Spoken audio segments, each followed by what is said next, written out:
Est sur place pour faire le point sur les dégâts provoqués par le cyclone Garance. Également évoqué lors de sa visite l'épidémie de chikungunya qui, depuis le début de l'année, a fait 6 morts à La Réunion. Emmanuel Macron écourte sa tournée. Il a annoncé à La Réunion qu'il se rendrait samedi aux obsèques du pape François, reportant ainsi sa visite prévue à l'île Maurice. Aux États-Unis, la contre-attaque des universités mise en cause par l'administration Trump. Plusieurs d'entre elles ont vu leur financement gelé. Le gouvernement leur reproche notamment de ne pas lutter contre l'antisémitisme. Harvard a saisi la justice et plus de 100 présidents d'universités. Dans 600 mètres, utilisez la voie de droite pour prendre la bretelle D5 en direction de Vertu, Fère-Champenoise. Et ont engagé une réponse commune. Nicolas Roque. Face à l'offensive de Donald Trump qui menace leur indépendance, les universités veulent parler d'une seule voix et appellent à un dialogue constructif. Utilisez la voie de droite pour prendre la bretelle D5. Institutions prestigieuses, Harvard, Princeton ou Brown, comme des établissements plus modestes, dénoncent l'usage coercitif. Dans 200 mètres, au rond-point, prendre la 3e sortie sur D5. Des fonds publics par l'administration Trump. Ils accusent le gouvernement américain de couper leur financement pour les contraindre à appliquer sa vision politique, à savoir la suppression des programmes pour l'inclusion et la diversité et une lutte efficace contre les mouvements pro-palestiniens qui propagent selon l'administration. Dans 200 mètres, au rond-point, prendre la 2e sortie sur D43. Dans 100 mètres, au rond-point, continuez tout droit pour rester sur D5.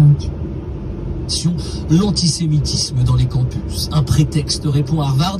L'université de Boston est en première ligne dans ce dossier.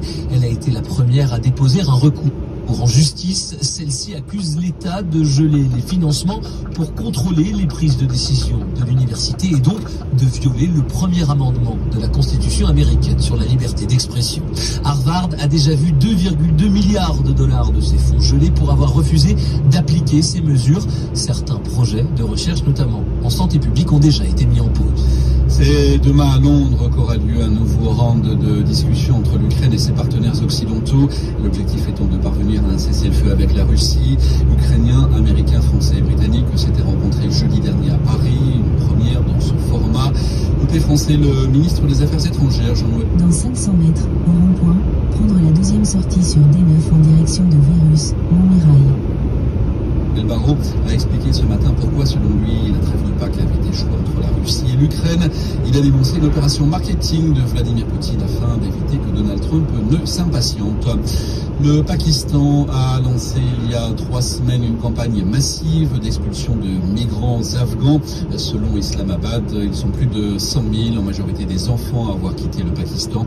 Le gouvernement pakistanais accuse les 3 millions d'Afghans vivant sur son sol d'être liés au terrorisme et au narco. Dans 500 mètres, prendre à gauche sur D43, panneau vers Montmirail. Le trafic. Dans l'actualité économique du jour, enfin du basket avec le début des quarts de finale en Euroleague, la principale Coupe d'Europe.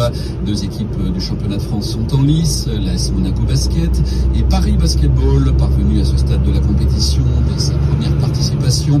Il affronte le Fenerbahçe Istanbul dans une série disputée au meilleur des 5 matchs, format où l'effet de surprise entrevu ne suffira plus. Babacar Diarra.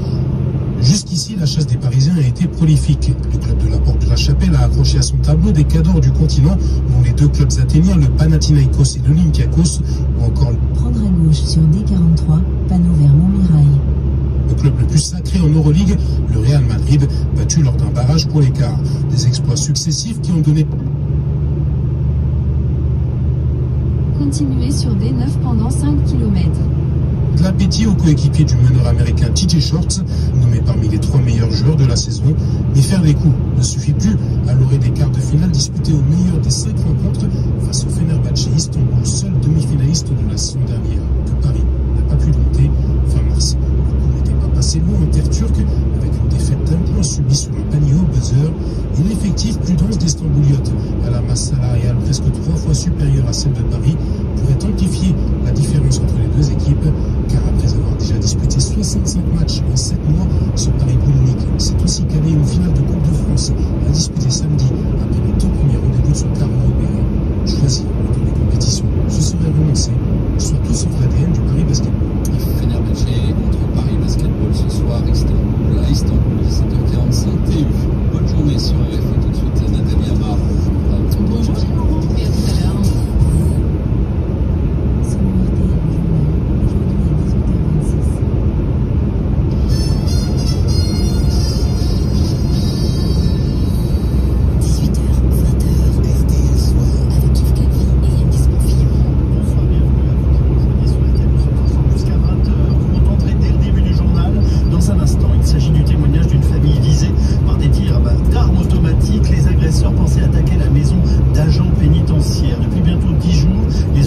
d'intimidation se sont succédées. On évoque successivement l'ultra-gauche, le narcobanditisme.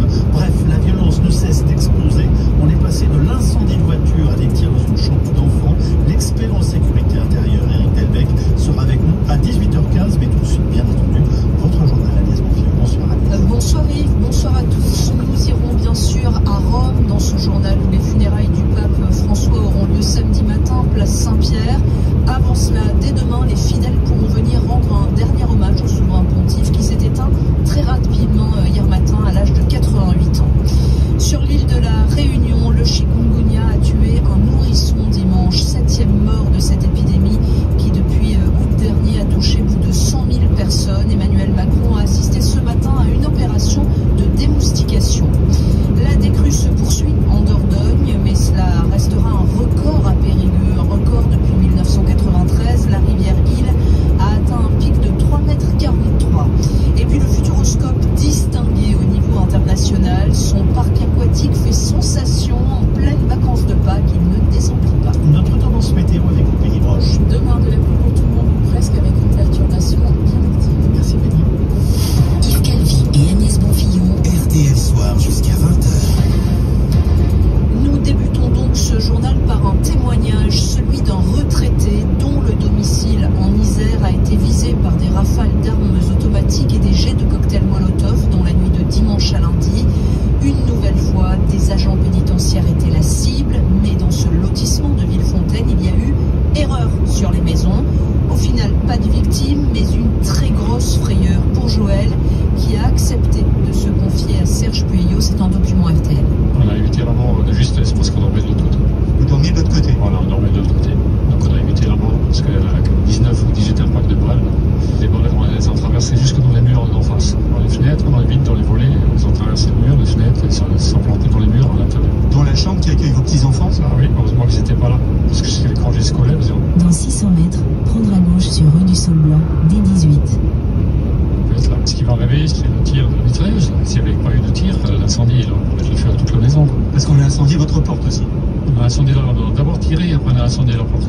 Et moi j'ai éteint la porte de l'intérieur quand il y avait l'incendie, avec des seaux d'eau. J'ai rempli les seaux d'eau dans ma salle de bain et j'ai arrosé la porte avec les seaux d'eau. Parce que les femmes commençaient à rentrer par les joints de la porte.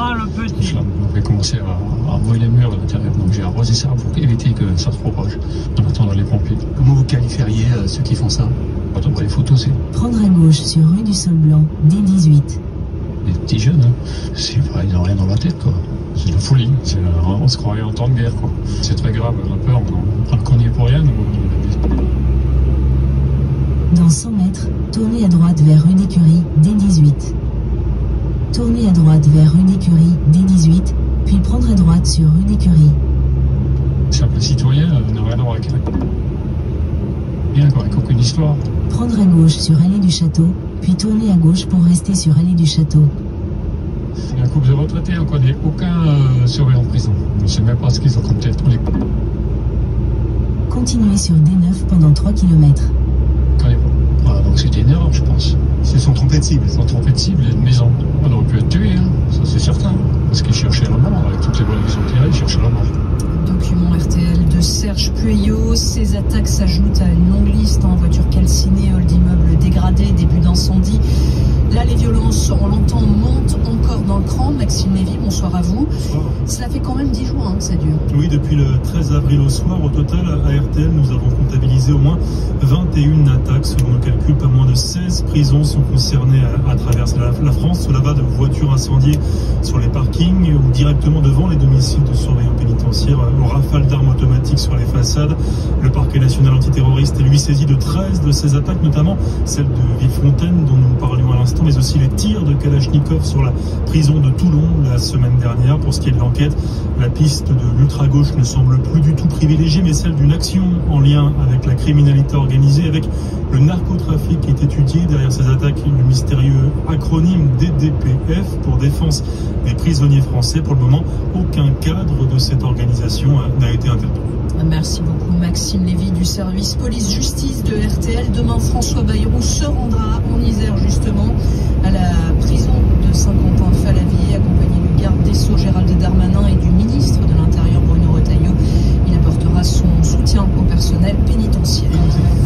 RTL Soir. Et nous allons prendre l'analyse d'Éric Delbecq, expert en sécurité intérieure. Dans 600 mètres, au rond-point, prendre la 3e sortie sur D40. À 18h15, Emmanuel Macron, Donald Trump, Volodymyr Zelensky, Keir Starmer, de très nombreux dirigeants sont au Vatican samedi, place Saint-Pierre donc pour assister aux obsèques du pape François. Et d'ici là, son cercueil sera exposé à partir de demain à la basilique Saint-Pierre afin que les fidèles puissent lui rendre un dernier hommage. Bonsoir Marie Guerrier. Bonsoir. Vous êtes notre envoyé spécial à Rome. On imagine que de très nombreux catholiques souhaitent s'incliner quelques secondes devant le corps du souverain pontife. Et il faudra patienter dans la file d'attente qui ne manquera pas de se former dès les premières heures de la journée. Le cercueil de François sera transporté de la résidence Sainte-Marthe à la basilique Saint-Pierre à 9h demain matin. Et c'est à partir de 11h que les portes s'ouvriront pour laisser entrer ceux qui veulent lui rendre. Continuez sur D9 pendant 4 km. Un dernier hommage. La basilique restera ouverte jusqu'à minuit. Jeudi, ce sera de 7h du matin à minuit. Et vendredi, de 7h à 19h pour pouvoir ensuite préparer les funérailles du lendemain. Ces funérailles ont donc lieu samedi, une date arrêtée par une soixantaine de cardinaux qui se sont réunis pour la première fois ce matin, Marie. Oui, ces réunions, ce sont les congrégations générales. Elles se tiennent à huis clos, mais le Vatican a diffusé quelques images de la toute première de ce matin. Les cardinaux qui étaient déjà à Rome ou à proximité sont arrivés dans leur soutane noire au bouton rouge. On a aperçu notamment le Philippin Luis Antonio Tagle, cité parmi les papabiles, ceux qui pourraient prétendre à la succession. Ils ont pris place dans la nouvelle salle du synode en forme d'amphithéâtre et sa toute première réunion présidée par le doyen a commencé par une prière.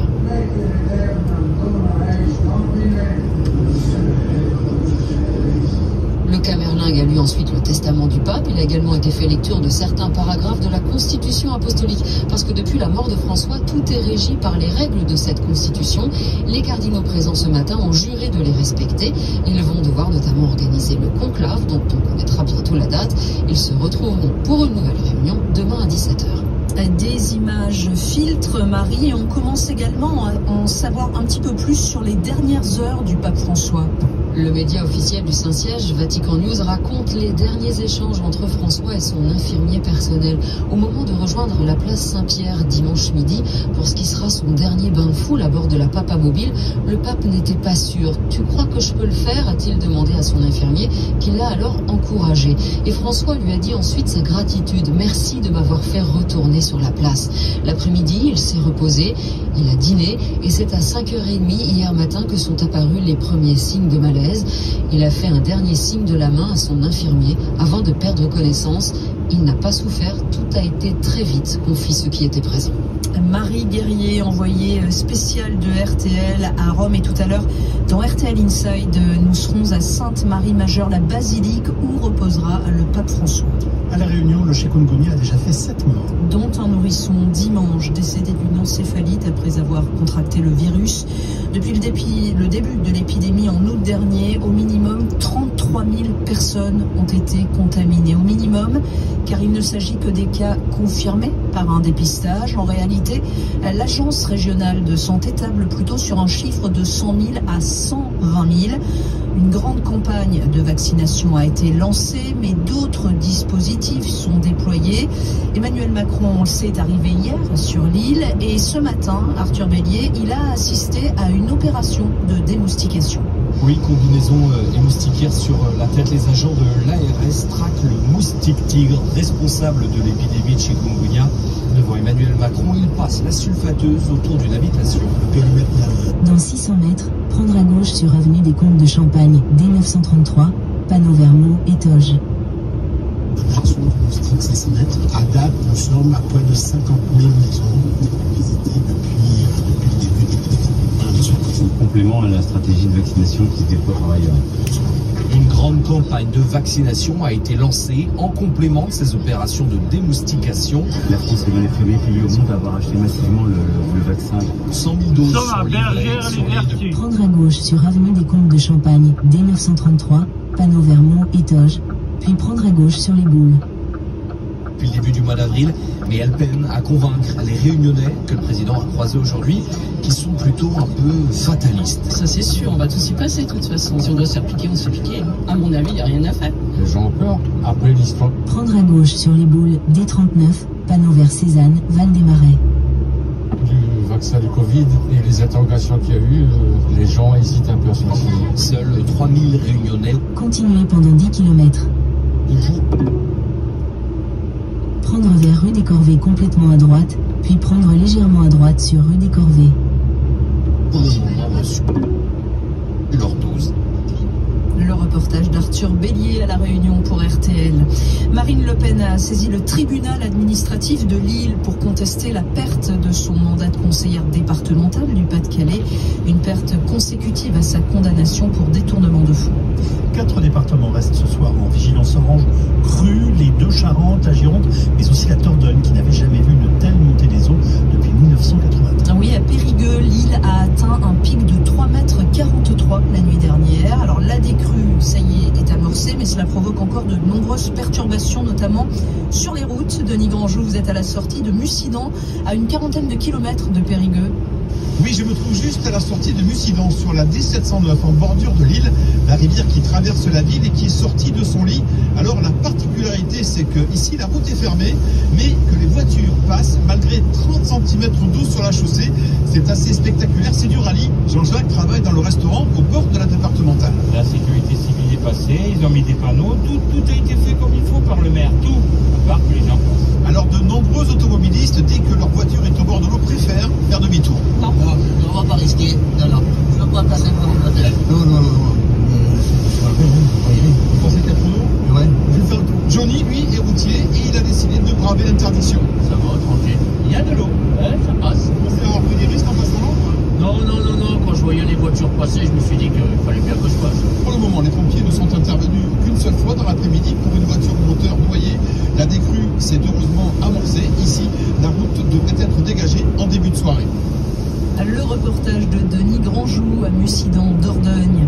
En basket, début des quarts de finale de l'Euroleague. Paris joue à Istanbul ce soir sur le parquet de Fenerbahçe donc. Coup d'envoi à 19h45. Une heure plus tard, ce sera du foot avec un match en retard de la 29e journée de Ligue 1. Nantes, PSG, c'était suivant en fil rouge dans les flashs sur RTL. 18h, 20h.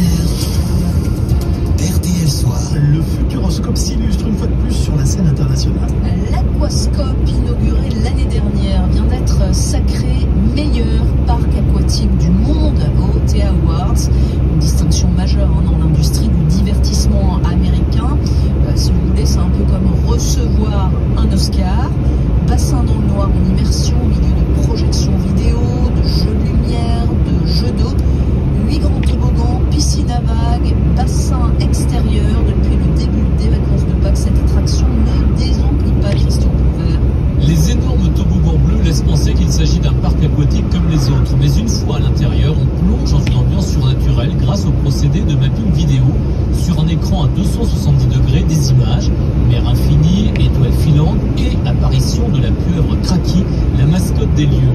Dans l'eau jusqu'à la taille, Kevin Beverley et Valérie contemplent le spectacle. On est au milieu de la piscine à une température idéale. Nous sommes en train de voir une pluie de météorites. Dans 600 mètres, prendre à gauche sur D45. Et unique. Se détend et on part ailleurs. Juste à côté, un écran est immergé dans l'eau, un espace spécialement dédié aux jeunes enfants. Mais pour les sensations fortes, il faut aller dans la zone du Rift. On peut se laisser glisser dans 8 toboggans, dont un unique en Europe, la spirale. C'est ce qu'a fait Rémi. Prendre à gauche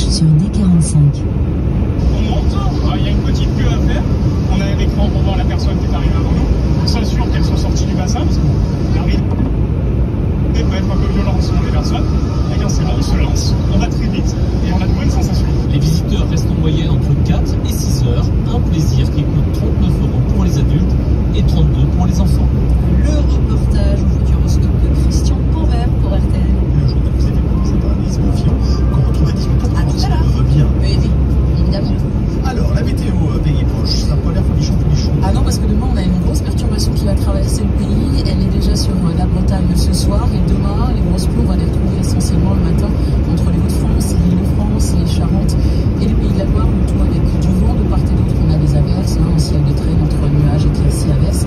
Sur la moitié sud, ce sera un temps sec le matin, même bien lumineux entre les Pyrénées et la Méditerranée, mais ça ne va pas durer puisque cette perturbation, elle va s'enfoncer dans le pays. On va les retrouver essentiellement entre les Charentes, la Gironde, l'Auvergne, la Bourgogne-Franche-Comté en remontant vers la Lorraine et les Ardennes. De bonnes pluies et du vent sur le nord-ouest. On voit ce qu'on appelle un ciel de traîne entre nuages, éclaircies, averses, même des averses localement orageuses. Plus de nuages que d'éclaircies, je vous le dis quand même pour demain. Et on aura également quelques averses orageuses possibles du côté de l'Alsace ou sur les Alpes du Sud. Ce sera toujours sec sur l'extrême sud, mais bien plus nuageux que le matin entre les Pyrénées et la Méditerranée. Je rappelle qu'il reste, vous le disiez, 4 départements en vigilance orange crue, les Charentes, la Gironde et la Dordogne. Mais comme il va beaucoup pleuvoir demain, malheureusement, ça ne va pas aider à la décrue, donc ça risque de ralentir la décrue. Soyez prudents. Les températures le matin, 6 à 10 degrés sur le pays en général, jusqu'à 13 près de la Méditerranée. L'après-midi, elles sont un peu juste par endroits, 12 seulement à Lille, 14 à Reims, 15 à Brest et Bordeaux, 16 à Biarritz et Paris, 17 à Strasbourg et Toulouse, 18 à Lyon, 20 à Grenoble, 21 à Montpellier, quand même 22 à Perpignan. Alors, ce temps s'installe, ça continue? Non, ça va s'arranger. À partir de jeudi, on aura les pluies essentiellement sur le nord-est du pays. Ça ne veut pas dire qu'on n'en aura pas ailleurs, mais elles seront vraiment très localisées et ce sera un ciel variable. Vendredi, on en parlera encore moins. Ce sera juste entre l'Alsace-Lorraine où il restera quelques averses ailleurs en temps sec. Samedi, on va retrouver un temps plus nuageux avec des averses sur l'ouest, mais je vais jusqu'au bout parce que, bon, dimanche encore dans la moitié sud, c'est un peu mitigé. Mais lundi, mardi, on devrait retrouver le soleil, surtout le ça fera du bien et la semaine suivante. On va retrouver non seulement le soleil, mais plus léger. Merci infiniment, les proches. Depuis bientôt 10 jours, les prisons et les domiciles des agents pénitentiaires sont visés par de violentes attaques. L'expert en sécurité intérieure, Eric Delbecq, n'hésite pas à parler de narcoterrorisme. Il est avec nous dans un instant. Agnès Bonfillon, Yves Clavier. RTF. Selon RTL L'Angleco, aujourd'hui à 7h49. RTL Matin. 7h39 sur RTL, L'Angleco avec vous, François Langlais. Le pape François n'était pas qu'un homme d'église, c'était aussi, il faut le rappeler, un chef d'État. Dès son arrivée au Vatican, il a d'ailleurs lancé un grand plan d'assainissement des finances du Vatican. Moins de gaspillage, plus de transparence, c'était l'un de ses combats. Oui, en réalité, aujourd'hui, la situation des finances du Vatican est catastrophique. Le Vatican, qui est, vous le savez, le plus petit État du monde, avec ses 44 hectares au cœur de Rome, déficit estimé entre 70 et 80 millions d'euros par an, pour un budget qui est autour d'1 milliard, qui sert notamment à payer les 5000 employés de la machine administrative. En fait, le Vatican est l'un des rares États à ne pas publier de comptes. Et juste avant la mort du pape, c'était en décembre, le budget de 2025 n'avait pas obtenu la certification désormais obligatoire et les responsables avaient dû revoir leur copie. Tout aussi grave, je l'évoquais, le système de retraite serait en faillite virtuelle parce que c'est un fonds de pension qui avait été créé par Jean-Paul II. Il est aujourd'hui sous-capitalisé pour plusieurs centaines de millions. En novembre dernier, le pape avait d'ailleurs renvoyé dans le conseil d'administration du fonds. Mais François, d'où viennent tous ces problèmes financiers? Les dons des fidèles du monde entier se tarissent. C'est quand même une source de revenus importante à cause des scandales financiers à répétition qui ont frappé le Vatican. Les gens se disent mais pourquoi est-ce que je donne mon argent? À cause de la révélation des abus sexuels de la part d'ecclésiastiques aussi, bien sûr. Et puis l'autre source de problème, c'est le patrimoine de l'État pontifical. C'est essentiellement de l'immobilier. Il y en aurait pour 4 milliards qui est mal géré. Amateurisme, incompétence, même malversation de temps en temps, tout se conjugue pour que les rendements soient faibles. Alors je le disais, le pape François avait justement l'intention de remettre tout cela en ordre. Oui, c'était l'un de ses chantiers. On partait de loin. Il faut se souvenir qu'il y a 40 ans, on avait retrouvé un des banquiers du Vatican pendu sous un pont de Londres à la suite d'un scandale monumental. Digne d'un film. Ah, c'était terrible. À l'époque, les finances pontificales étaient liées à la mafia, à la loge pénale. Les politiques italiens, on n'en est plus là bien sûr, mais en 2023, tout récemment, il y a encore eu un procès retentissant d'un cardinal, responsable financier, condamné pour fraude et détournement de fonds. Il avait fait acheter par le Vatican un immeuble à Londres, dans le quartier de Chelsea, les finances papales y ont perdu 100 millions d'euros. Mais François, pourquoi le pape n'est pas parvenu à normaliser tout ça, à normaliser la gestion des comptes du Vatican? Alors il est quand même parvenu pour la banque du Vatican, l'IOR. 4800 comptes suspects ont été fermés. La gouvernance de la banque a été profondément maniée. En fait, c'était le lieu de dérives étonnantes. On a par exemple découvert que cette banque possédait une mine en Mongolie et une entreprise de distribution en Chine. Alors là, François a nettoyé tout ça. Pour le reste, c'est pas aussi clair.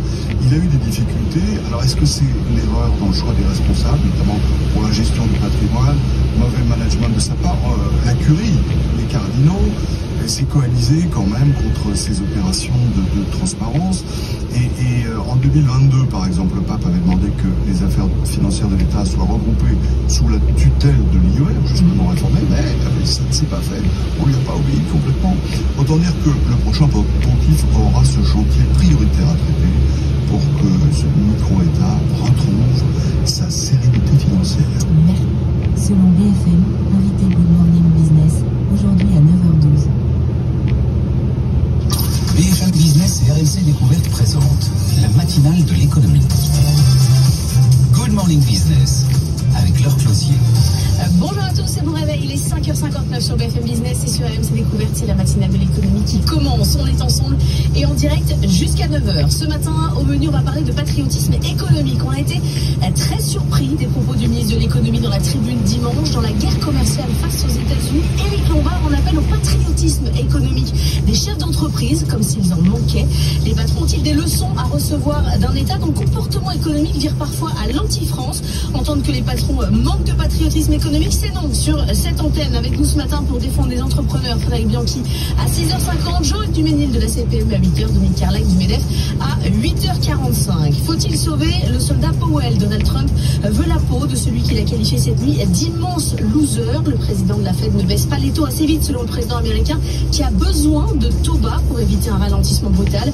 Est-ce qu'il faut que Jérôme Powell tienne bon? Nicolas Dose à 7h10. C'est la fuite des capitaux à Wall Street qui continue. Étienne Braque dans un instant. Puis Mathilde Chaminade à regarder si oui ou non dans les textes on peut virer Jérôme Powell. L'actualité, c'est aussi avec Léo Dumas. Bonjour Léo. Bonjour Laure, bonjour à tous. Les titres de ce matin. Donald Trump se rendra à Rome pour les obsèques du pape, le début des réunions de printemps du FMI et puis l'industrie pharmaceutique bouleversée par la guerre commerciale. Et puis le DF allemand s'intéresse de très près à la France. 7h45, notre invité c'est Jérôme Joseph Fogno, président de RW Renouvelable France. Il vient de signer avec Sanofi un contrat sur 20 ans pour lui fournir de l'électricité renouvelable. Il est 6h pile, la matinale de l'économie, c'est parti. BFM Business, c'est toute l'information économique et financière gratuitement à la télévision. Votre rendez-vous avec Démépool, réseau d'experts en déménagement pour entreprises et collaborateurs. Démépool, la force tranquille. Good Morning Business, le journal. Jérôme Powell est décidément la bête noire de Donald Trump. Oui, le patron de la Fed avait pourtant été nommé par Donald Trump au cours de son premier mandat. C'était en 2018, mais aujourd'hui, il est clairement sur la sellette. Étienne Braque, le ton est encore monté ces dernières heures. Immense loser ou encore too late pour monsieur trop tard. En effet, vous avez Donald Trump qui s'est défoulé d'une façon impressionnante ces dernières heures sur son réseau social. Il s'est défoulé envers qui? Envers le patron de la Fed, Jérôme Powell, une nouvelle fois. Il est d'une certaine façon furax, Donald Trump, parce qu'il voit toutes les banques centrales qui sont en train de baisser leurs taux et elle, la Fed, elle reste droite dans ses bottes avec Jérôme Powell qui estime que pour l'instant il est bien trop tôt pour baisser les taux parce que vous avez toujours un taux de chômage qui est sur des plus bas historiques à 4%, vous avez toujours une croissance américaine qui est robuste et puis toujours une inflation qui est présente. Si vous regardez le mois dernier, il y avait 2,8% d'inflation aux États-Unis hors alimentation et hors énergie et surtout le patron de la Fed s'attend à un choc de prix avec la mise en place des taxes Trump et un Donald Trump bien sûr qui dans ce contexte il n'a qu'une envie, c'est de voir les taux baisser, d'autant plus que vous avez 25% des bons du trésor américain, donc la dette américaine qui arrive à échéance cette année, qu'il va falloir refinancer. Donc c'est-à-dire que des taux bas, c'est bon pour son électorat, mais c'est également bon pour lui, c'est bon pour le refinancement de la dette américaine, sachant que vous avez les taux qui sont toujours à 4,4%. Mais donc lui, Jérôme Powell, il estime qu'il ne faut pas bouger, et puis surtout des marchés qui sont inquiets, on le verra à la fin du journal, parce que si vous avez une banque centrale américaine qui commence à répondre aux caprices de la Maison Blanche, ça va déstabiliser l'ensemble de la signature américaine, que ce soit sur le dollar, mais également bien sûr sur la dette américaine, dont le rendement a encore progressé hier. Alors, Donald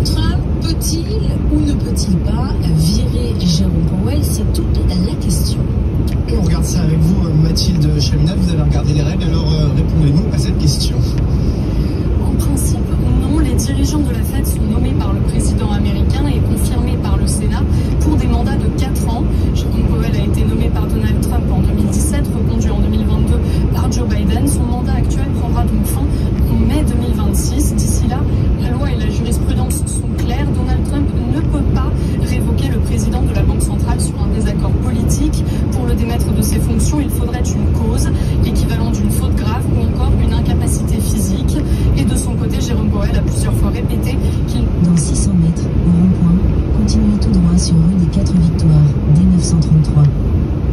ne démissionnerait pas si le président le lui demandait. Alors ça c'est la théorie, ça fait peu de cas pour Donald Trump. Dans la pratique, est-ce qu'il pourrait faire changer la loi? C'est ce qu'il souhaite et il l'a déjà fait. L'administration Trump a saisi la Cour suprême, pas sur la révocation de Jérôme Powell, mais sur la révocation de 2 commissaires d'une autre agence fédérale indépendante, le National Labor Relations Board. Si la Cour donne raison à Donald Trump dans cette affaire-là, ça pourrait être vu par extension comme une autorisation de la Cour suprême pour le renvoi de Jérôme Powell, une menace que le président de la Fed prend d'ailleurs au sérieux. Il estime que le cas présenté à la Cour n'est pas applicable à la Fed, mais avoue ne pas être sûr. La Réserve fédérale surveille la situation attentivement. Ce qu'il pourrait faire aussi, c'est saper son autorité. Oui, et pour ça, Donald Trump pourrait nommer dès à présent le successeur de Jérôme Powell. Ça serait une situation inédite dans laquelle 2 voix dissonantes s'exprimeraient au nom de la Fed pendant plusieurs mois. Les décisions de la Fed en fonction seraient donc neutralisées par des annonces parallèles de la part de la future Fed. Et bien sûr, cette future Fed serait alignée sur les désirs de la Maison Blanche. Merci Mathilde Chaminade. Donald Trump qui annonce sa présence à Rome pour les obsèques du pape François. Le souverain pontife est mort d'un AVC hier à l'âge de 88 ans. Annonce qui suscite depuis les mois dans le monde entier. Les capitales saluent unanimement l'un des dirigeants les plus importants de notre époque. Dans le reste de l'actualité, tout le gratin économique et financier international se trouve cette semaine à Washington. Oui, pour des réunions de printemps du FMI qui seront cette fois dominées par un seul et même sujet, la guerre commerciale et ses conséquences pour l'économie mondiale. Thomas Asportas. C'est la première fois que les grands argentiers mondiaux se réunissent depuis la déclaration de guerre commerciale de Donald Trump. Et tout un symbole des retrouvailles ont lieu à quelques centaines de mètres seulement de la Maison Blanche. Le FMI a déjà dit ne pas envisager de récession cette année, mais les entreprises vont, quoi qu'il arrive, payer cher la multiplication des incertitudes. Philippe Wechter est directeur de la recherche économique chez Ostrom Asset Management. Dans un environnement qui n'est pas stabilisé, les entreprises hésitent à investir. Tant qu'elles ne connaissent pas les règles, elles ont tendance à repousser le moment où elles vont investir. Et pour l'instant, on ne connaît pas les règles. On ne connaît pas la façon dont les tarifs douaniers vont être appliqués aux États-Unis. On ne connaît pas la réaction des Européens à ces tarifs. On ne sait pas totalement ce que feront les Chinois. Un jeu où tout le monde est perdant, mais où l'Europe pourrait quand même profiter de quelques coups de pouce inattendus via des baisses de prix. On va avoir des effets positifs pour le consommateur. Le prix du pétrole qui baisse, le dollar qui monte, c'est un prix de l'essence qui va être plus faible. Et donc pour le consommateur et européen, pas simplement français, c'est plutôt une bonne nouvelle. Des prix qui baissent en Europe, mais les consommateurs auront-ils vraiment le cœur à dépenser davantage? Rien n'est moins sûr avec un marché de l'emploi qui multiplie les signes de retournement. Ça va pas, Et puis côté américain, sur cette guerre commerciale, c'est Scott Bessent qui va mener les négociations. Le secrétaire d'État au Trésor va notamment recevoir en marge du sommet du FMI ses homologues japonais et sud-coréens. Ils espèrent faire baisser les droits de douane qui pèsent sur leurs exportations. Et puis entre l'Inde et les États-Unis, c'est J.D. Vance qui est à la manœuvre. Le vice-président est à New Delhi où il a rencontré le Premier ministre Narendra Modi. Les discussions entre les 2 hommes ont permis des progrès significatifs en vue d'un accord commercial, font savoir leurs cabinets respectifs. Dans le même temps, Donald Trump veut faire baisser le prix des médicaments. Oui, le président a signé un nouveau décret en ce sens, à la clé toute une série de mesures qui pourraient bien bouleverser l'industrie pharmaceutique mondiale avec l'Europe en première ligne, Léa Rojo. Les États-Unis consomment environ 8% des médicaments vendus dans le monde. Pourtant, ils représentent 44% du marché en valeur. Les Américains payent entre 2 et 3 fois plus pour leurs médicaments que dans d'autres pays développés, et notamment plus qu'en Europe, rappelle Nathalie Coutinel, économiste de la santé. Le système de remboursement aux États-Unis n'est pas du tout le même qu'en Europe. Les laboratoires pharmaceutiques ont toujours eu beaucoup de poids aux États-Unis. Et puis, on est aussi dans un pays où la santé est considérée comme une marchandise beaucoup plus qu'en Europe, par exemple. Parmi les mesures prises par Donald Trump pour faire baisser les prix, la simplification de la certification de médicaments, la facilitation des importations canadiennes et de nouvelles règles de négociation. Mais Donald Trump voit aussi dans le prix des médicaments une injustice commerciale internationale. Le président américain considère que les consommateurs européens ne payent pas assez pour leurs médicaments, ce qui force les Américains à compenser en payant plus. Ça n'a pas de sens parce que les États-Unis auraient les moyens de contraindre les laboratoires pharmaceutiques à baisser leurs prix aux États-Unis sans qu'ils augmentent en Europe. Les laboratoires pharmaceutiques, c'est parmi les firmes les plus profitables du monde. Pourtant, Donald Trump entend faire pression sur le secteur pharmaceutique en Europe, qu'il menace de droit de douane.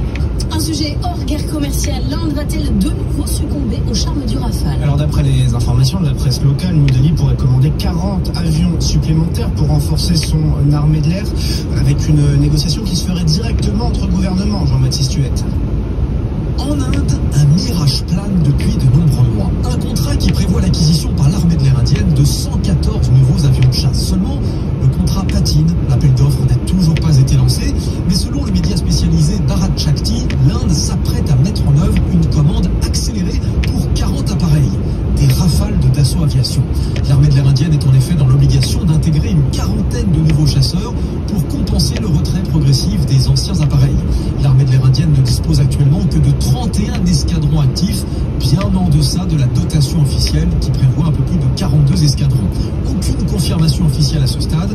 Toutefois, il y a quelques jours, Éric Trappier, le patron de Dassault Aviation, a expliqué envisager l'installation d'une chaîne de production dédiée aux Rafales en Inde, dans le cas où il remporterait cet appel d'offres. Si cette commande se matérialisait, le parc de Rafales de l'armée de l'air indienne passerait à 76 appareils, sans oublier les 26 Rafales marines dont le contrat doit normalement être signé définitivement à la fin de ce mois.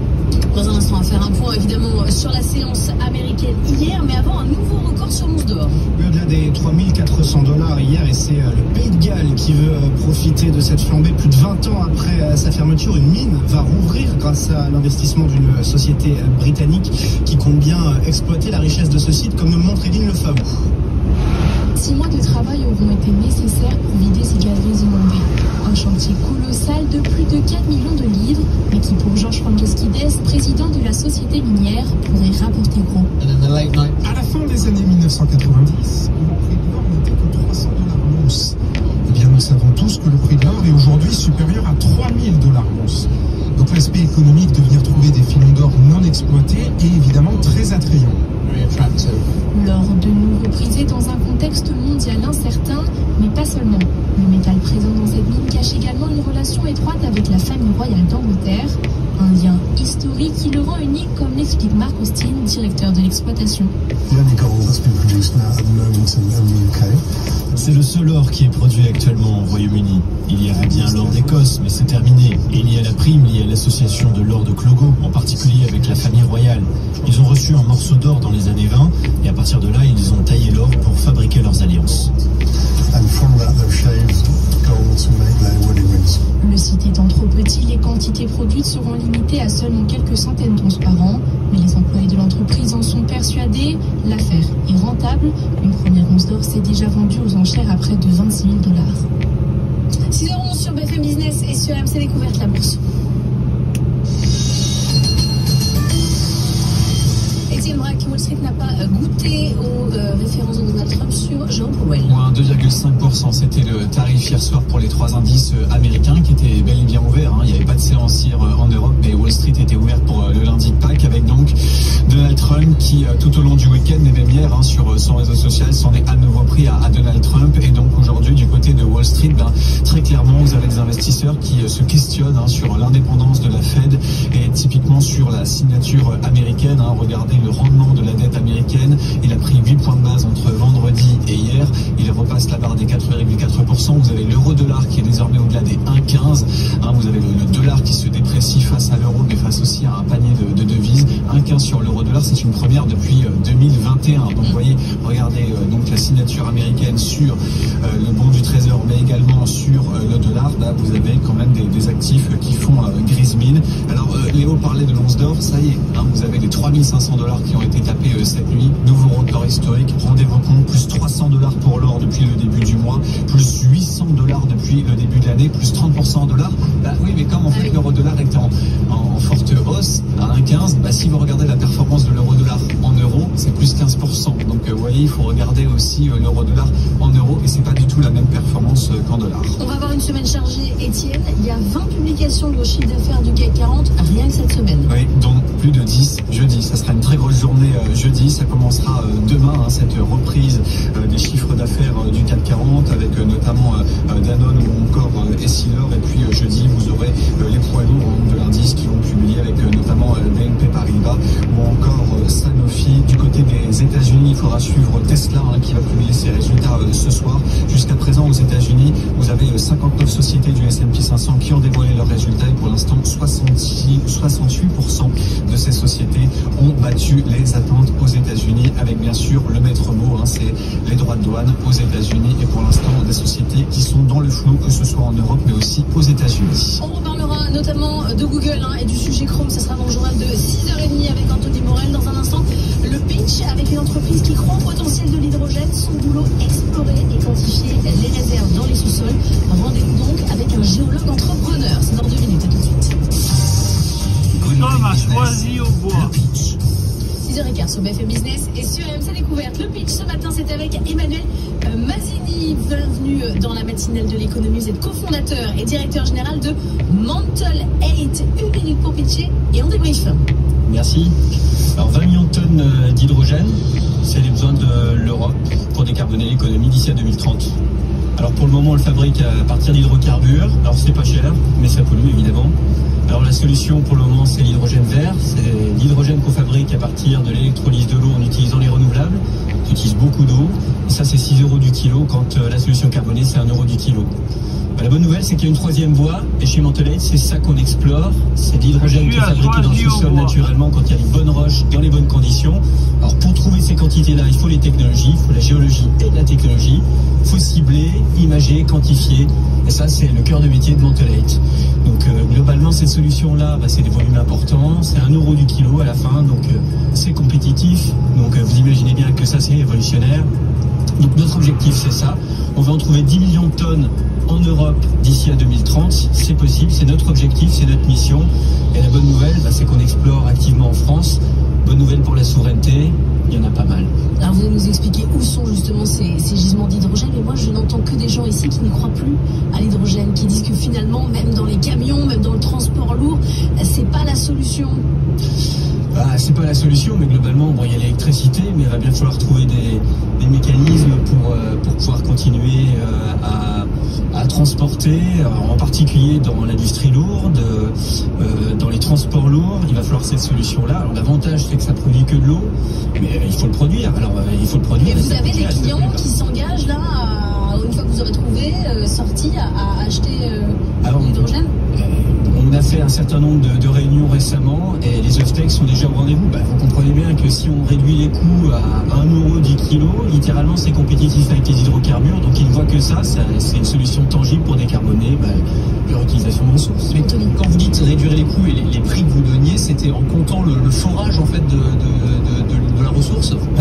En gros, l'idée c'est que si vous manufacturez l'hydrogène, ça utilise une ressource de base et d'électricité. Si c'est la nature qui s'en charge, vous avez juste besoin de le sortir. Donc si vous prenez les coûts d'exploration et de production, ça ne coûtera pas plus cher que les hydrocarbures globalement, mais ce sera propre parce qu'on produira que l'eau, le consomme. Et donc alors concrètement, comment est-ce que ça se passe? Il faut forer, c'est comme pour le pétrole. Comment est-ce qu'on le récupère, cet hydrogène blanc, c'est ça?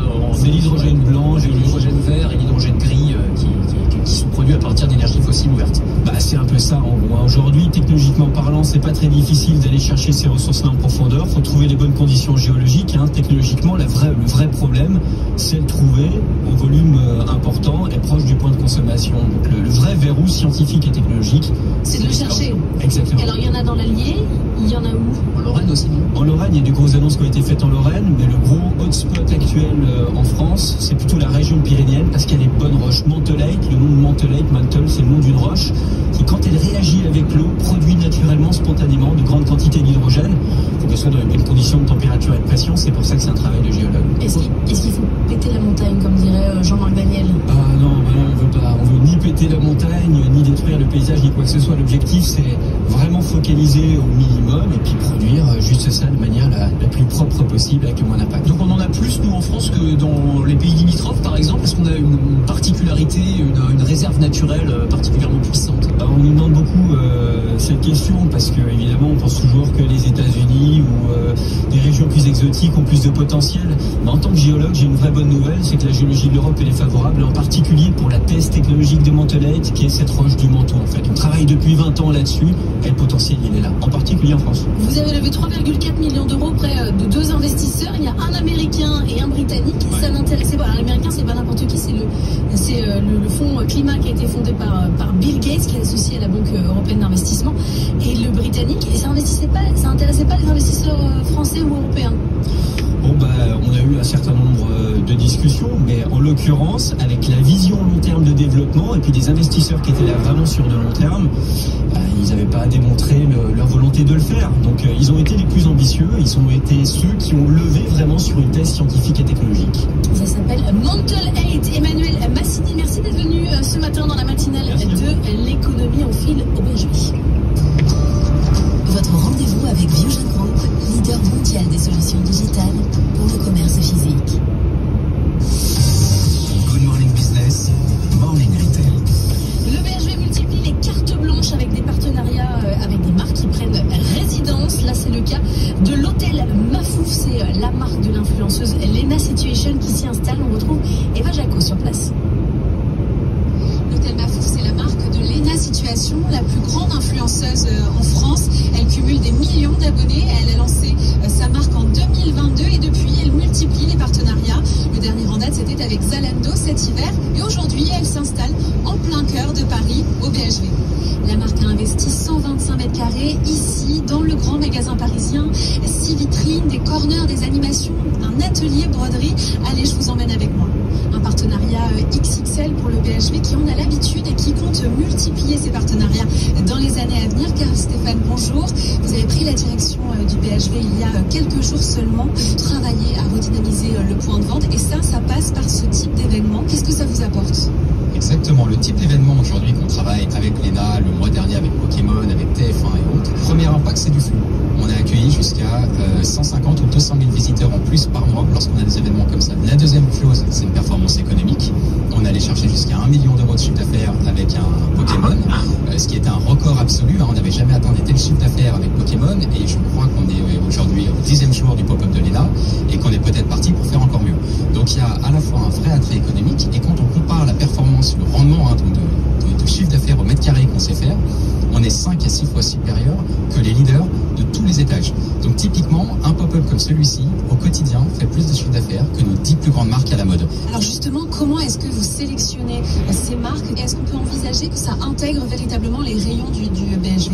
Bien sûr, alors on sélectionne les meilleures marques aujourd'hui, des marques qui correspondent à l'offre du BHV, typiquement l'hôtel Mafouf, on y vend de la cuisine, de la beauté, de la déco, de la mode, donc on est en plein dans l'ADN du BHV. Et puis ces marques-là, lorsqu'elles ont de l'actualité, qu'elles ont une super offre et qu'elles se plaisent au BHV, évidemment on pourra penser à les intégrer de façon plus pérenne, on l'a déjà fait à multiples reprises. Vous avez des exemples justement ? Oui, typiquement en mobilier, on a des marques françaises comme Resistube qui eux sont rentrées au moyen de plusieurs pop-up. Et puis lorsqu'ils n'étaient pas là, les clients ont demandé où était la marque et donc on a décidé de les intégrer de façon plus long terme. Alors on vient de parler événementialisation. Carl Stéphane, vous êtes à la tête du BHV. Dans 400 mètres, prendre N4 vers Paris, Provence. Depuis quelques jours, vous étiez auparavant directeur des opérations du groupe SGM. Quelle est votre feuille de route pour l'année en cours ? On parle de rentabilité atteinte pour 2024. Expliquez-nous. Prendre N4. La feuille de route, elle est très claire. 2024, on atteint une rentabilité malgré un chiffre d'affaires en baisse de 8% dû aux Jeux Olympiques. La feuille de route de 2025, c'est terminer la réorganisation du magasin pour avoir un outil commercial sain, agile, prêt à accueillir toutes les ambitions commerciales du groupe. Et en termes d'offres, on va miser sur 2 choses. La première, c'est valoriser l'ADN du BHV, que ce soit le bricolage, la décoration, le mobilier, la librairie. On a des points de vente très forts qu'il va falloir élever et enrichir. Et puis, travailler tout en pendant plus créatif, avoir à la fois le meilleur des classiques et puis en même temps le meilleur des nouvelles tendances avec une analyse qui est faite à la marque, au produit, pour réellement capitaliser aujourd'hui sur les enseignes les plus rentables et puis à contrario, savoir repositionner des enseignes qui n'ont peut-être plus leur place au BHV. Ces pop-up permettent d'augmenter le trafic de près de 30% de plus chaque jour. Ces business additionnels représentent 10% du chiffre d'affaires du BHV. L'ambition, c'est de les développer. Un nouveau restaurant va d'ailleurs s'installer à l'ancienne place du Perchoir. Good Morning Business, Culturia. Anthony Morel, régulièrement, parle des compétences de l'intelligence artificielle pour faire de la traduction de toutes les langues.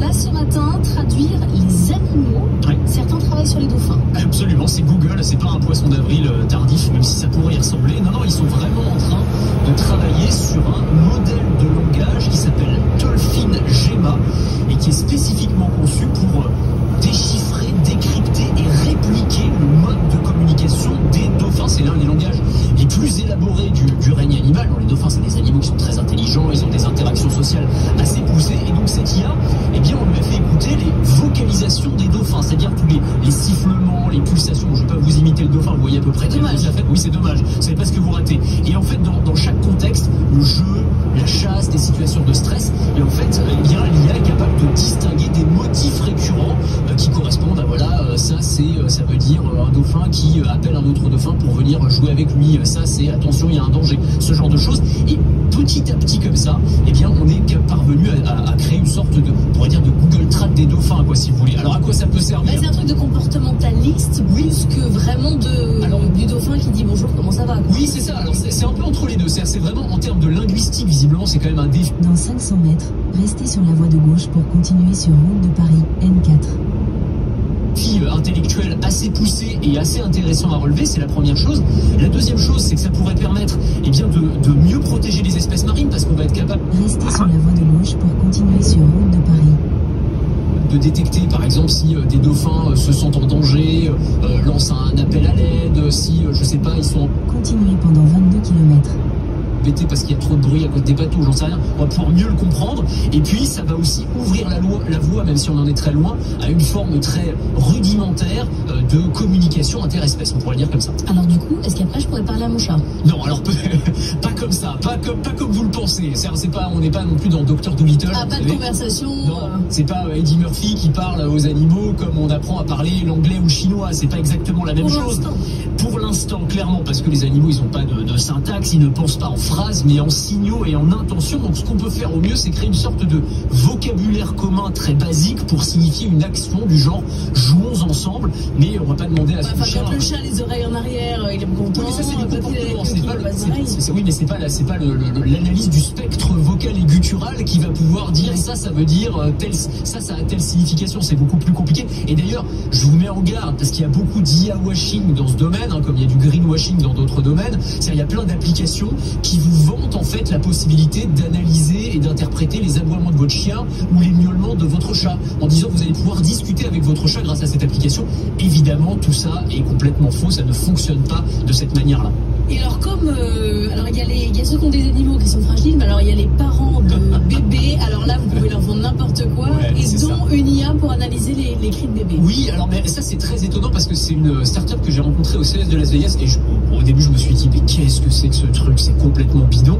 Et en fait en y intéressant un petit peu, il y a plein d'études scientifiques qui ont été publiées sur l'analyse spectrométrique, je sais pas comment on peut dire, gutturale ou vocale des pleurs de bébés grâce à l'intelligence artificielle. Et visiblement ça fonctionne pas mal, c'est-à-dire qu'on est capable de détecter si certains pleurs correspondent à j'ai faim, d'autres à j'ai mal au ventre, d'autres à je suis fatigué. Et donc il y a un certain nombre de startups qui travaillent là-dessus. Alors je peux pas vous garantir la validité de leur solution à elles, à leurs applications, mais en tout cas il y a des recherches scientifiques dans ce domaine, des sortes de Shazam des pleurs d'enfants. Ça, ce sont des choses qu'on va voir arriver dans les années qui viennent. Mais il y a des recherches très sérieuses sur ce sujet. S'il pleure, vous changez la couche, après vous lui donnez à manger. Oui, alors après ils disent de toute façon ça ne remplace pas une intuition des parents, mais ça peut venir confirmer éventuellement avec un taux de précision assez élevé sur les études réalisées. Merci Anthony, vous ne bougez pas dans un instant et vous on va parler de Google qui tente de sauver son navigateur Chrome au tribunal, et puis une étude pour vous dévoiler en exclusivité ce matin sur BFM Business sur les effets de seuil. Finalement, ça n'existe pas, les effets de seuil. On raconte tout ça dans un instant avec France Stratégie. À tout de suite. Good Morning Business, le journal. À 6h30 sur BFM Business et sur RMC Découverte. Merci d'être avec nous. Le journal, c'est avec Léo Dumas. Les 3 titres à la une, Google tente de sauver son navigateur Chrome au tribunal. Les effets de seuil remis en cause par une étude de France Stratégie, exclusivité BFM Business dans ce journal. Et puis puis la TVA sociale et la suppression de l'abattement pour les retraités sont de retour sur la table. La menace de démantèlement est donc plus réelle que jamais pour Google aux États-Unis, alors que s'ouvre le dernier chapitre d'un méga procès qui oppose le géant de la tech au département de la justice. Le juge a déjà établi l'été dernier que Google était un monopole. Alors maintenant, Anthony Morel, on attend qu'il se prononce sur la peine qu'il va imposer à l'entreprise. Oui, et la question centrale, c'est est-ce qu'il faut obliger Google à se séparer de Chrome, son navigateur Internet le plus utilisé au monde, qui est considéré comme l'instrument de sa domination anticoncurrentielle. Pourquoi ? Parce que quand on ouvre Chrome, eh bien aujourd'hui on tombe sur le moteur de recherche de Google par défaut, couplé à une collecte de données massive, c'est-à-dire qu'on va avoir toutes les infos sur les sites que vous visitez, le temps passé, où vous cliquez sur la page, le type d'appareil que vous utilisez, et tout ça, eh bien c'est ce qu'estime en tout cas le département américain de la justice, ça tue dans l'œuf toute possibilité de concurrence, et c'est pour cette raison eh bien, que les autorités antitrust demandent un découpage pur et simple en comparant la puissance actuelle de Google à celle de Standard Oil ou de AT&T. Ont tous fini démantelés, on rappelle pour l'histoire. Le deuxième point, c'est qu'il demande aussi l'interdiction pour Google de signer des accords avec Apple, avec Samsung, avec tous les fabricants de téléphones pour installer Google sur leur téléphone. Et l'un des avocats du département de la justice, alors il a fait une très belle slide et il a présenté ça comme un cercle vicieux. En gros, radar fixe à 500 mètres. Google dépense des milliards pour être le moteur de recherche par défaut absolument partout. Radar à 300 mètres. Par exemple sur l'iPhone, du coup il génère plus de requêtes, du coup il obtient de meilleures données, du coup il obtient, et ça lui permet de radar fixe à 100 mètres.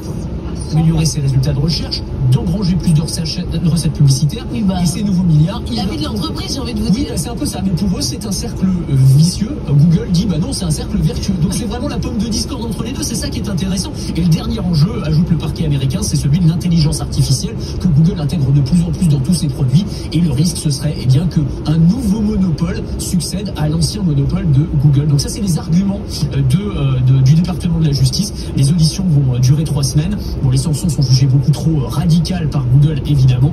Bon, quelle que soit la décision, de toute façon, ils pourront faire appel et l'affaire pourra monter même jusqu'à la Cour suprême. Donc tout ça va prendre probablement quelques années. Merci Anthony Morel. Et c'est Uber, la prochaine cible de l'autorité américaine de la concurrence, la FTC, qui annonce hier soir lancer des poursuites contre la plateforme.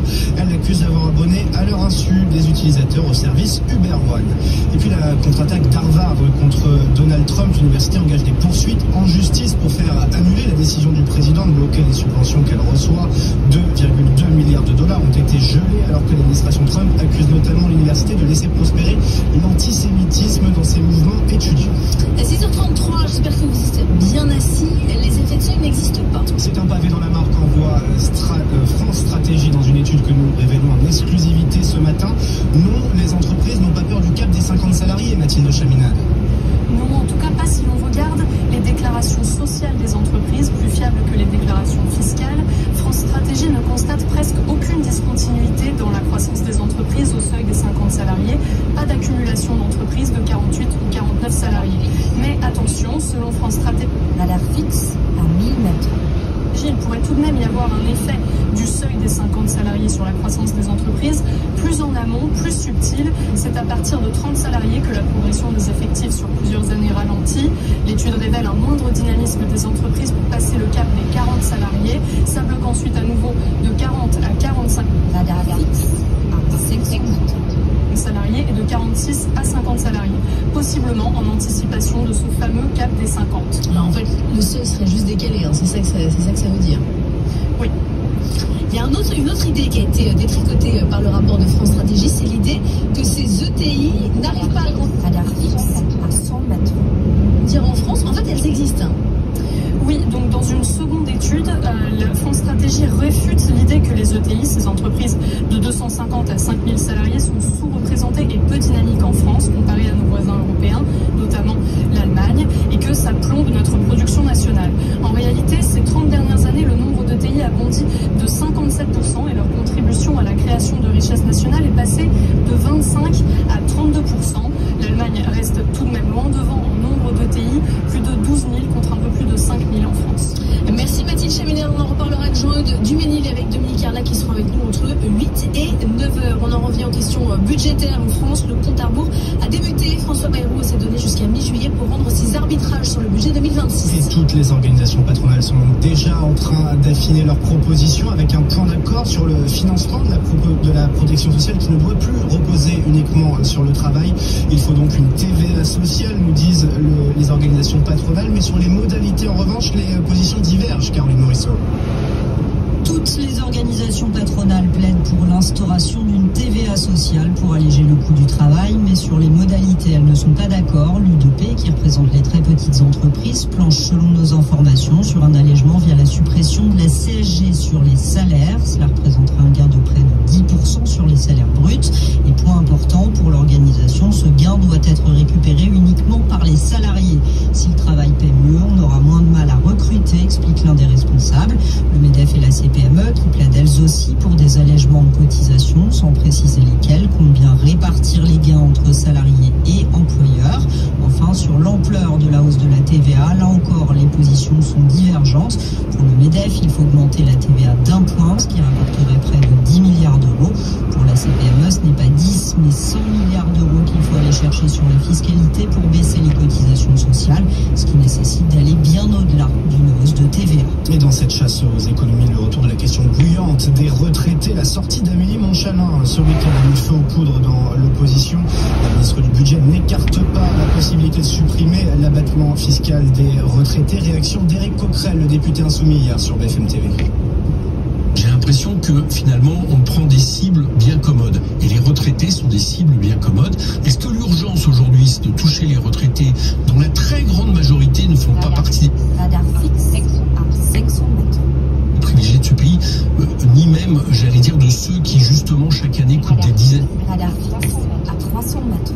de milliards d'euros l'impôt? Je ne pense pas. Et en plus, il y aurait un autre désavantage, c'est que ça touche à la consommation populaire. Il y a un risque pour la consommation, vous pensez? Pour la consommation? Ah ben bien sûr. Radar fixe à 100 mètres. Et puis le gouvernement veut accélérer sur la reconstruction de Mayotte. 3,2 milliards d'euros vont être débloqués et investis entre 2025 et 2031, annonce d'Emmanuel Macron. Hier, depuis l'archipel, le chef de l'État a dévoilé les grandes lignes du projet de loi pour sa refondation. Il est 6h37 sur BFM Business et sur RMC Découverte, la bourse. Étienne Braque depuis la salle des marchés de BFM Business. Étienne, compliqué à Wall Street hier. Moins 2,5% sur les 3 indices américains, mais la bonne nouvelle c'est que ce matin l'Asie résiste plutôt bien. Moins 0,2% pour le Japon, quand Hong Kong est stable ce matin. L'Asie qui résiste bien mieux aux turbulences de Wall Street hier, avec donc le président américain Donald Trump qui s'en est pris une nouvelle fois à Jerome Powell. Il l'a même traité d'immense loser, puisqu'il n'arrête pas de reprocher à ce dernier qu'il ne baisse pas suffisamment les taux afin de maintenir l'économie américaine. À noter que le pétrole se reprend très légèrement ce matin, au-delà des $66 après la baisse d'hier. Typiquement, en plus ce matin, vous avez un pétrole qui est moins cher pour les Européens, puisque l'euro ne cesse de grimper face au dollar.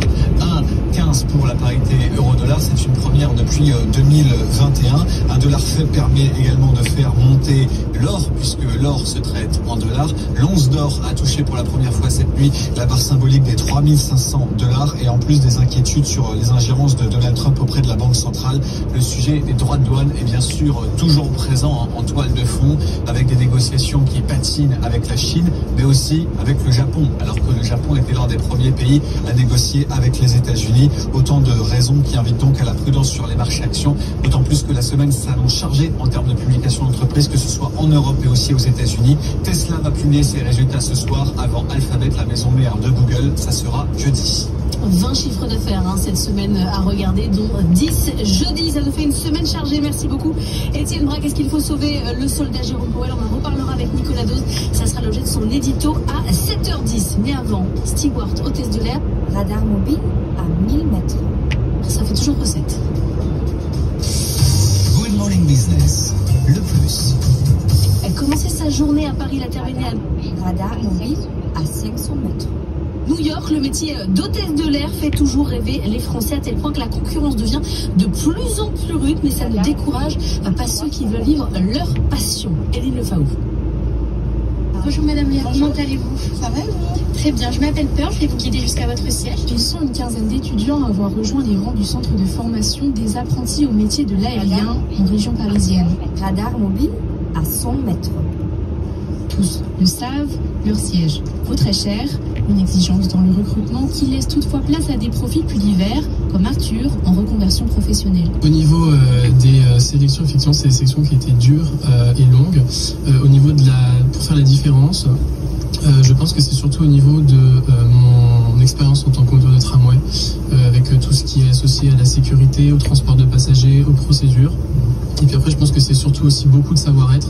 C'est un métier pour moi où le savoir-être est essentiel. La profession garde une tendance à majorité féminine avec 80% de femmes en contrat. Mais là encore, entre chacune d'elles, les profils divergent. Pour Aline, c'est le relationnel qui l'a poussée vers ce métier. Le fait d'être hôtesse de l'air, c'est vraiment rencontrer le monde sous une forme miniature dans un avion pendant 6 à 12 heures de vol. Et bien évidemment, les escales, c'est quand même quelque chose de fou. Le matin, je me réveille, je suis à Aubervilliers. Le soir, je suis à Cancun. Mais pour y arriver, le chemin ne s'arrête pas là. Après l'école, c'est un employeur qu'il faut trouver. Et là, ça peut de nouveau coincer. Le Covid a mis un énorme coup de frein au secteur aérien qui s'en remet doucement. Face à la situation, Magali Jobert, responsable du centre de formation, se veut optimiste. On voit une très nette augmentation finalement des besoins. Pendant la période Covid, tous les avions étant au sol, on a eu un besoin de formation de 0. Et puis en 2023, on a commencé à reprendre avec à peu près 200-250 demandes des employeurs. Là aujourd'hui, demain, en 2024-2025, on va approcher les 600. Une pyramide des âges très franche aussi, sur les 3 à 5 ans encore à venir. Les offres d'emploi restent toutefois peu nombreuses comparées au nombre de candidats. C'est d'autant plus le cas pour les vols long courriers. Certains diplômés se rabattent alors sur les compagnies low cost qui n'hésitent pas à en profiter. Cadence plus élevée et planning très volatile, c'est une exigence supplémentaire qui leur est demandée. Un rythme qui se propage sur l'ensemble du secteur, selon Déborah Stovel, enseignante. Évidemment, le métier a changé. Ils volent beaucoup plus, il y a moins de repos, les clients ont changé, mais ça fait toujours rêver. La solution pour ceux qui ne trouvent pas de travail serait peut-être de taper à la porte de compagnies étrangères et notamment celle du Golfe. Emirates a annoncé être à la recherche de Stanley Stewart et hôtesse cette année. À 6h42 sur BFM Business et sur AMC Découverte. Dans un instant, on va revenir sur les déclarations d'Éric Lambert dans la tribune dimanche avec vous, Frédéric Durki, du patriotisme économique. C'est ce qu'il demande aux chefs d'entreprise. Moi, ça m'a énervé tout le week-end. Le patriotisme économique, c'est difficile, surtout si l'État vraiment l'exemple. Il faut d'abord se regarder soi-même avant de donner certains conseils aux entrepreneurs. Avec vous, Annalisa Capellini, dans un instant, on va revenir sur les négociations entre les États-Unis et l'Iran sur le nucléaire avec un invité, là aussi. Et oui, la Russie qui veut jouer les médiateurs dans ce dossier. Et là, c'est raison, on va voir pourquoi. A tout de suite.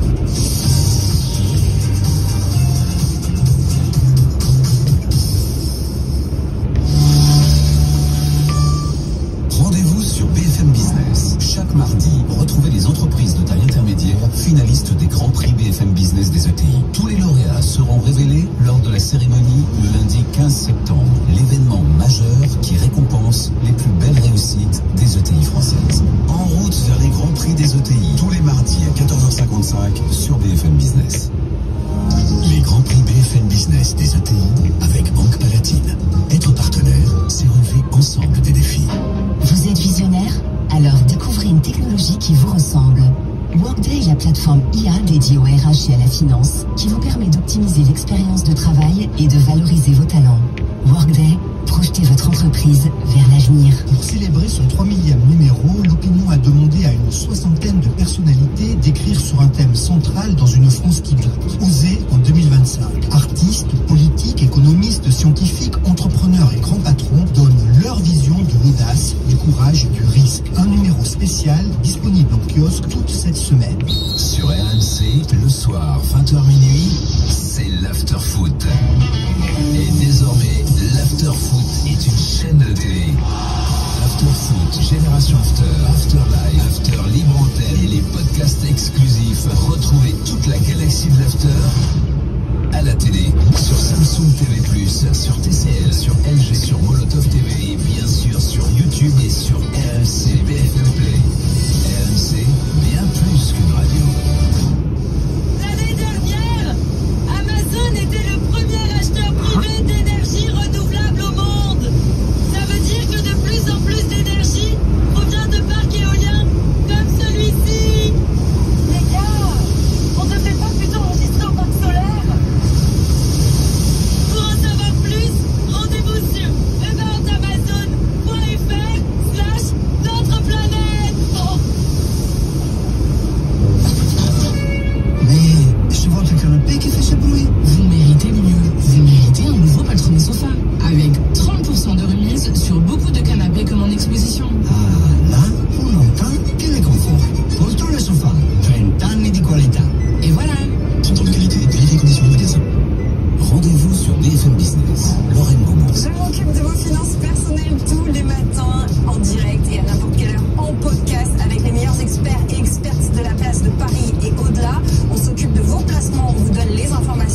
Radar fixe à 1000 mètres.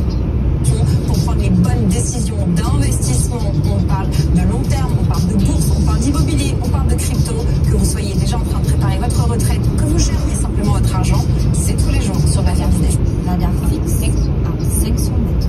Dans 600 mètres, prendre à droite sur rue de Villiers-Saint-Georges, D60.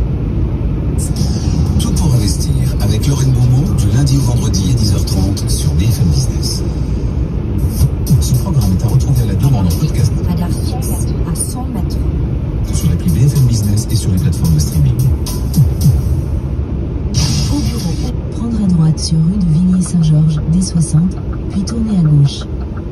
En déplacement, écoutez BFM Business à la radio. À Paris, 96.4. Je pense que c'est le rôle de chaque chef d'entreprise d'être à la Tournez à gauche, puis votre destination se trouvera sur la droite. manœuvre et de faire ce qu'il peut pour accompagner la relance. On ne peut plus continuer à pleurnicher en se disant que ça ne va pas. Retrouvez BFM Business à la radio dans les grandes villes de France. À Tours, 89.7. La plupart des gens ne comprennent même pas ce dont elle parle. D'ailleurs, c'est un des principes fondamentaux des banquiers centraux. Vous vous souvenez de la formule de Greenspan, si vous avez compris ce que j'ai dit, c'est que je me suis mal exprimé. BFM Business à Courchevel, 94.9. Et très ouvert, comment dire, vis-à-vis du marché.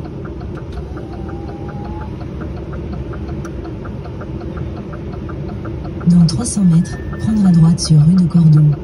Bonjour, je voudrais dormir ici. Oui. Je partirai normalement vers 6h30, 7h. Ouais.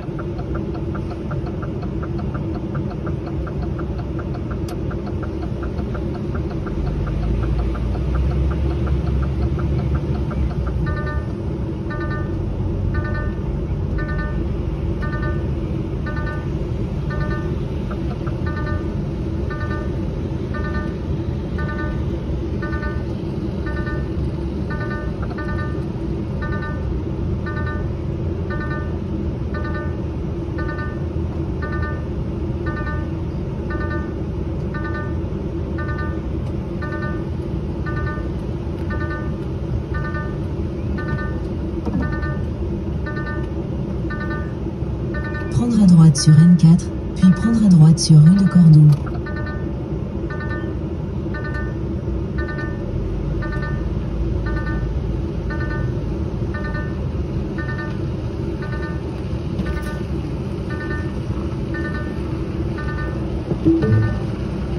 Votre destination se trouve sur la droite.